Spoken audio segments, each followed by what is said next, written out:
Top of the morning to you. When we read Psalm 76 with the eyes of love and a firm desire to get to know God better, we see God's favor especially on the tribe of Judah. Now, Judah was the most powerful and important tribe of the Jews. They produced David, Solomon, and the Messiah. This tribe always preceded the other tribes when the Jews wandered the wilderness. They also led the tribes when going into battle. Judah's name means praise, and praise always leads the way into the new things of God. Judah's capital was Jerusalem, which in verse 2 says God's tabernacle or his presence and dwelling place resided. Verse 3 says that's where God defeated the enemy and his weapons of war. So we see when a nation values and praises God and allows God's presence to be at its heart, the nation and its people are under God's protection. The opposite is just as true. In fact, those who declare themselves ungodly suffer God's judgment and wrath.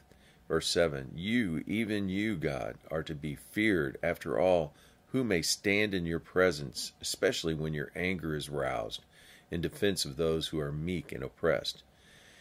God uses the wrath of man that caused the oppression of his people to turn it back on man's head. Once God's judgment is passed and executed, it brings everyone to their knees, even the ungodly, to the point that pride is no longer able to stand.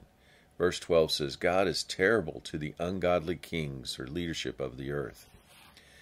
The word of encouragement today, while we can't control our country's decision to reject ungodliness, we can make that choice for ourselves as citizens. We can then do our part as voters to seek to put into office like-minded candidates. Our prayer matters as well. James 1:6, but when you ask, you must believe and not doubt. Verse 7, that person who doubts should not expect to receive anything from the Lord. Verse 8, such a person is double-minded and unstable in all that they do. Plus, Hebrews 11:6, without faith it's impossible to please God. So let's let our rock of faith be used to send ripples like a rock thrown in a pond, sweeping across our nation, bringing America back to the Lord. Have a great day.